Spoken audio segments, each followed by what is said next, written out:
Hey Grace, how are you doing? It's been a long time since we last spoke. I was just wondering if you were well. Dave? Yeah, it really has been a long time. I'm fine. I'm doing much better without you. So what do you want? You've got a lot of nerve talking to me after everything you did.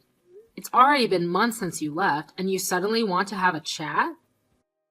Just to let you know, I'm not interested in catching up or making up with you. I just want to know how you've been recently, that's all. You don't have to be so defensive. You must be feeling lonely living by yourself in that house without me, right? You can't have completely forgotten about me already. Lonely? That's a great joke. I stopped feeling lonely 3 seconds after you walked out the door. Honestly, I felt more angry and sad, but it's already been months. I'm not sad about you anymore. I'm disappointed and still angry enough to not want to have anything to do with you, but otherwise, I'm doing really well.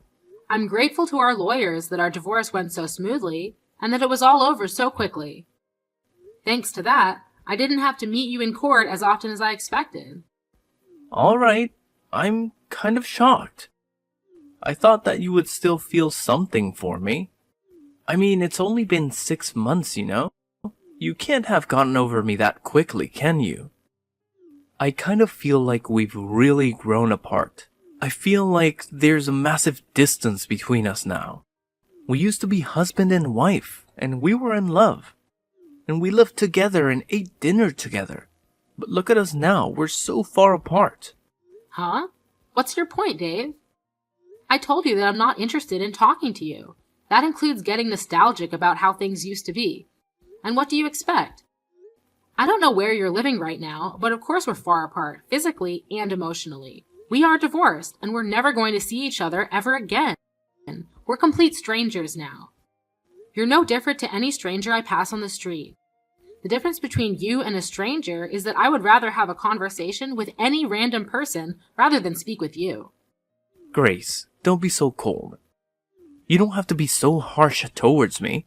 I used to be your husband. The key words are used to be. That was until you won the lottery and suddenly started acting like you were better than me. Yeah, it was a lot of money, but I don't understand how you could have changed so much in just a matter of hours. You threw me away on the day you won that lottery, and you're telling me that I'm being cold? I don't have anything to say, and I have no intention of being kind to an idiot like you. Trust me, I feel really bad for what I did. I know I've been an idiot. That's why I messaged you today. I did something terrible, but I wish you could just talk to me. I'm really sorry. I hurt your feelings. I thought about what I did since then, and I've reflected on my actions. I regret ever doing something so stupid and impulsive. And I should have been more rational. We were talking about the winnings, and shouldn't have reacted like that. No, I should have listened to what you said more carefully. You were being so reasonable about what to do with the money, and I wrecked our marriage because I was so selfish. I regret all of that and more. The fact that you're seeing that now means you're in the situation I predicted you'd end up in all those months ago, right? I hate to rub it in, but I told you so. I can't believe it took you so long to realize how wrong you were. I could see it coming from a mile away, but I guess you just had to experience it firsthand. I know I was stupid, and I'm sorry. I finally realized that you warned me that this would happen for my sake. I was too blinded by the money to understand that you're only thinking of me. I wish I could go back in time and change everything, but I can't.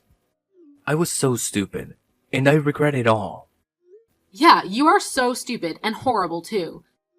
I get that winning $3 million was a big deal. It's a lot of money, and it's not every day that such a large amount of money comes into hand. I think anyone would panic and get big ideas about how they want to spend their newfound fortune. I was pretty shocked too, and I won't lie. I thought about all the amazing things we could buy too. But the way you reacted was abnormal. Once you knew you had the winning ticket, nothing else mattered to you. You only cared about yourself and the money. I wasn't thinking straight. It was like in a dream state, and I couldn't help myself. All I suggested was that we should be sensible with how we spend the money and save as much of it as possible for our future together. And keep some money aside in case we had children.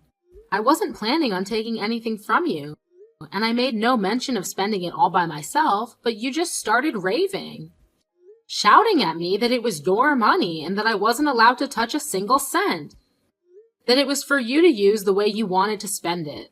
I never intended to take anything from you, but that's what you assumed, and suddenly, poof, like magic, you were gone, along with the money.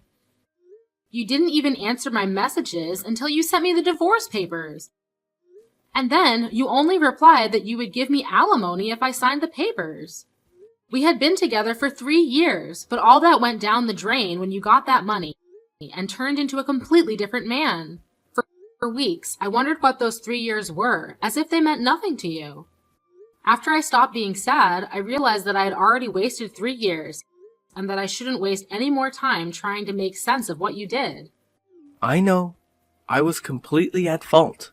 But it was $3 million. Neither of us had even had a tenth of that amount in our banks at one time. You can imagine why I went so crazy, can't you? Yeah, it's a lot of money, but that doesn't excuse your behavior. You ranted at me that my parents might come and beg you for money because they're so poor, and that you couldn't trust anyone anymore. You were insulting me and my family with every word you said. Because you had all this money, you had this ridiculous idea that you were better than all of us. I never knew you could be so hurtful and obnoxious, and I was shocked that you could change so easily because of some money. Well, I didn't mean it. You know that, don't you? I regret everything I didn't say after that. I wish I could take it all back. Really? It sounded like you meant it at the time. Don't try and run away from what you did. It's way too late for you to start begging me for forgiveness. I couldn't care any less about how guilty you feel. Your feeling bad isn't going to change anything. Anyway, what do you want? Let's get this over with. What are you talking about? There's a reason why you messaged me today, isn't there? I know you didn't just message me so that you could apologize. No, I really was worried about you. I wanted to show you that I changed and felt bad about what I did. I guess I also wanted to find out what you did with the money I gave you when we divorced. I was just curious about how you spent it. That's all. Money? That's what you're interested in. You're talking about the lump sum of money you gave me, right? You chose to give me that money instead of sending me regular payments of alimony because you didn't want to risk having to send me alimony payments for the rest of your life, if I remember correctly. Yeah, that money. I gave you $200,000, didn't I? Yeah, you did. What about it? What did you do with it? It's my money, so what does it matter what I did with it? I don't think it's any of your business how I spent it. It's not like you set any conditions for how I spend it when the amount was decided in court. Yeah, but it was my money to begin with. And I think I have a right to know what you've done with it, and decide what you do with it regardless of what was decided in court. And if you have any left, I was wondering if you could return it. Since you're so smart when it comes to money, I was hoping there's a lot left. No way! You can't seriously be asking for it back. It may have been yours when you had it, but it became mine when you paid it to me as compensation. Do you understand the meaning of the word compensate? You're the one that suddenly asked for a divorce, so I was owed alimony. But you didn't want to pay that, and I didn't want to keep on having to meet you in court, so I settled for that money you gave me. I don't have any obligation to return that money to you. That money was owed me, and it's mine. Yeah, it was compensation. But I only gave you a lot of money because I had a lot of money of my own at the time. But I'm having trouble right now, and I need some money. It would be great if you could give it back. To be honest, it's my money, so I shouldn't even have to ask you. What do you mean by trouble? I got married after we divorced. Oh, so the rumors I heard were true. Congratulations, I heard that you married someone. So how did that turn out for you? She ran away with all my money. I never should have married her. What? All of it? Yeah, can you believe it? It was $3 million, so I thought that I didn't have to worry about any of that for the rest of my life.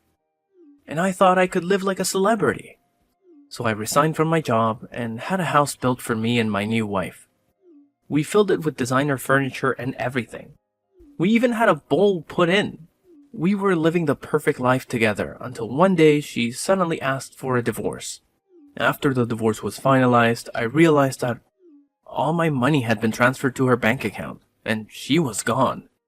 We were divorced, my account was empty, and she had disappeared.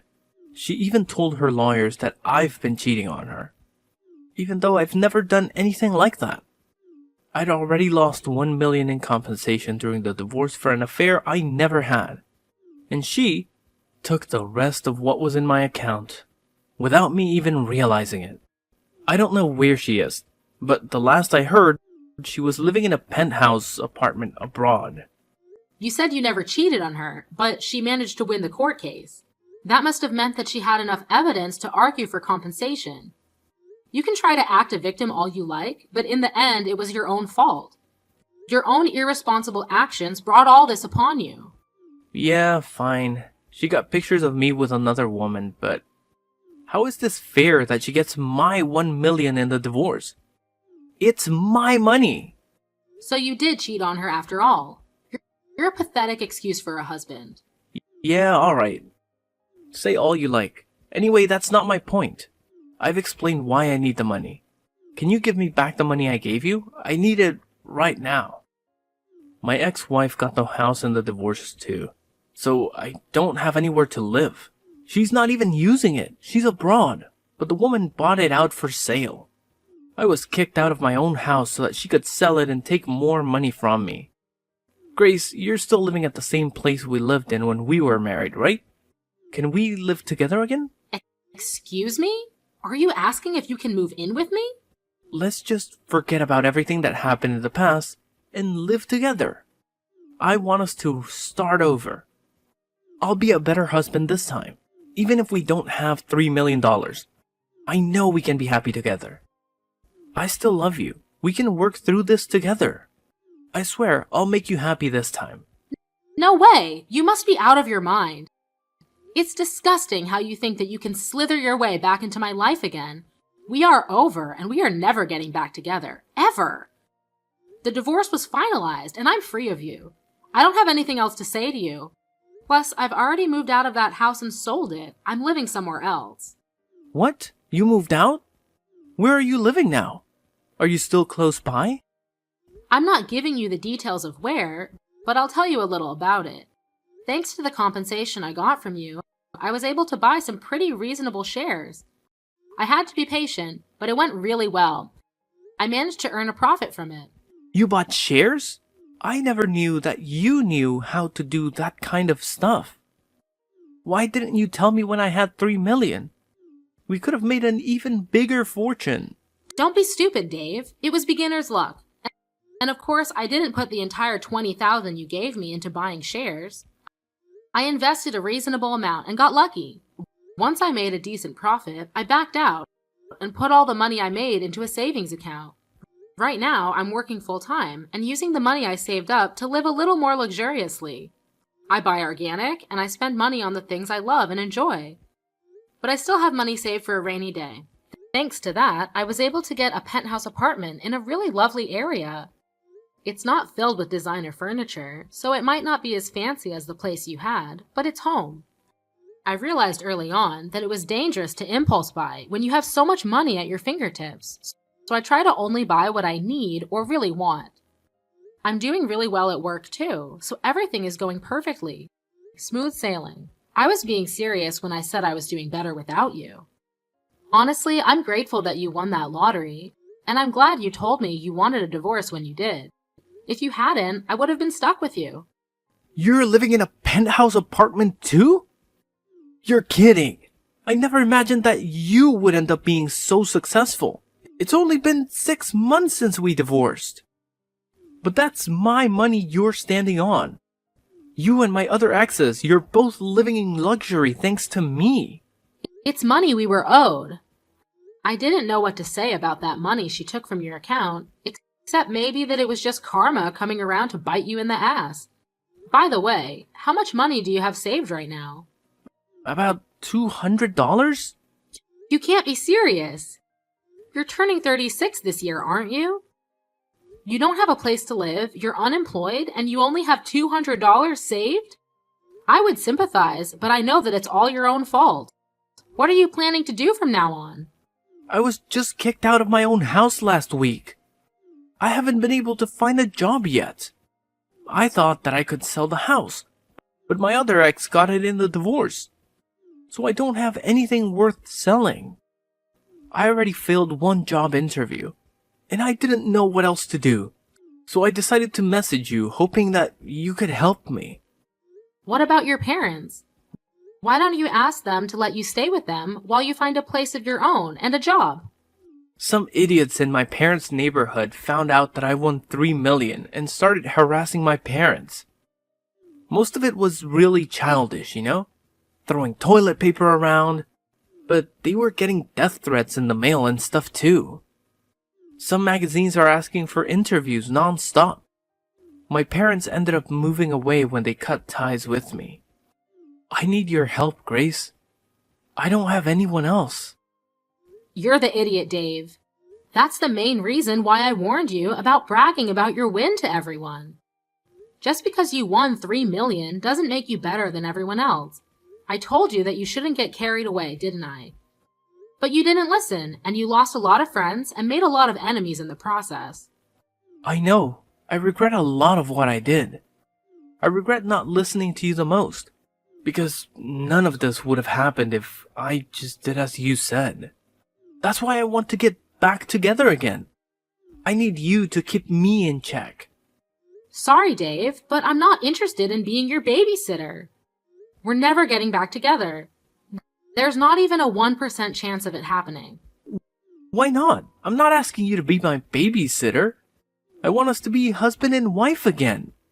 We didn't get divorced because we stopped loving each other. You still love me, don't you? We can get back together again. You must be joking. You're the only one that thinks we still have a chance. I don't know whether you actually still have any feelings for me, or if you're just saying all this because you want money. But either way, it doesn't change how I feel about you. The second you said you wanted a divorce, I hated you from the bottom of my heart. You chose your money over me. You made that really clear during the divorce. Now I'm indifferent. I couldn't care less about what happens to you. Don't say that. That hurts more than being told you hate me. Please, I'm begging you for help. Could you at least have some pity for me? I need your help. We used to be married, remember? We spent 3 years living in the same house. We can forget about everything and start new things together. No thanks. You're the one that asked for a divorce despite 3 years we spent together, so don't bring it up as a reason to get back together. Then could you at least lend me some money? That's all I ask for. You said you've got money saved up. You can spare some, can't you?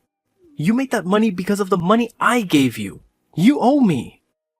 Come on, I don't even have a place to live. I'm begging you, Grace. Help me out. I don't have anyone else to turn to. I don't have any obligation to help you.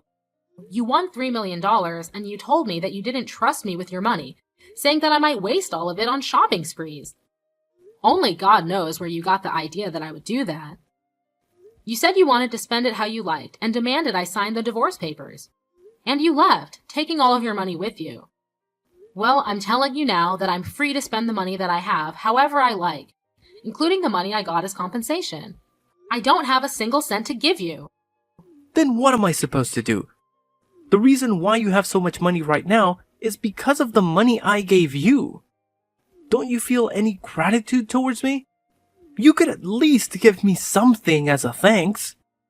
It's not fair that you're living in a penthouse apartment and have money saved. And still have a job. I don't have anything.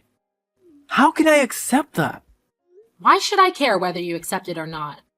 You were living in a house filled with designer items and lived the celebrity life for a few months, didn't you? I hear that your new wife was quite beautiful, too.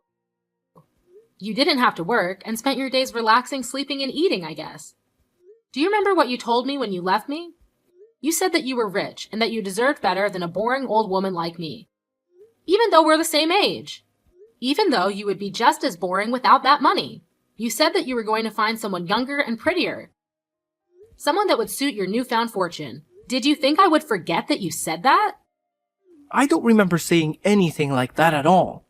But I am sorry, I really am. I wasn't myself then. I didn't think that at all. I've never thought anything like that. You didn't think I was being serious, did you? Ever since we got divorced, I've been thinking about you. I just want to get back together. I realized after spending a few months living with my other wife that the only one for me was you. I need you, Grace. Really? Do you need me? Thanks, I'm so flattered.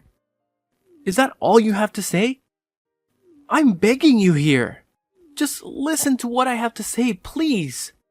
Can't you be a little interested just for a minute? I just need $1,000, that's all. I won't ask you for any more than that. I'll pay you back. Grace, are you listening to me? If I have $1,000, I can buy lottery tickets again. I'll win a fortune, and I'll be able to give you all the money you want. You've got to be kidding. I guess it's true that money drives people crazy. You hear a lot in the news about how people spend their winnings on something ridiculous. But I think you've outdone all of them. I've never heard of anyone that had to beg their ex for money to bet their chances on a second win. If you think that's the way out of your problems, then there's no helping you. What do you mean there's no helping me? You can help me. I just need money. We can fix everything if we get back together and help each other through this. I want to start over with you. I love you. Don't you love me back? Don't you feel sorry for me? You don't love me. You just love that I have something you don't. My money. And I don't need anything to be fixed. My life is as great as it is now. It's not perfect yet, but you're not the one that will make it perfect. You need to learn to fix your behavior and fix your problems yourself. Don't bother me anymore. I do love you. I only have you. Give me back my money. It's not yours. I made this money because of the decisions I made. You lost yours because of the decisions you didn't think through. Don't ever message or call me ever again. You asshole. Let me give you the same parting gift you gave me. I deserve better than a boring old man like you. I'm going to find someone that loves me and live happily ever after without you. I'll be blocking your number, so don't try to contact me. Goodbye. After that, I blocked Dave's number and blocked him on all the social networking they were connected on. Later on, I was able to forget about Dave pretty easily and was enjoying my peaceful life without him. I was living my ideal life, focusing on my career and coming home to the apartment I had taken care to furnish with the things I loved. Dave, however, had used up what remained of his savings and still couldn't pass an interview because of his obvious lack of work ethic. He didn't change his attitude and blamed the interviewers for not passing him as a result. He started borrowing money from loan sharks, and with that money, he began gambling at his nearest casino. Of course, it wasn't that easy to make a fortune, and the gambling only made his debt bigger and bigger. He was digging his own grave, but he still didn't change his attitude after realizing how big his debt had gotten. He became desperate, but instead of trying for another job interview, he tried to steal money from a convenience store and was caught by the police. I found out about Dave's arrest on the morning news, but was too indifferent to care. I only remarked that money really does drive people crazy, and went on about my day as I usually would. All in all, Dave was just another stranger to me now. Screw him!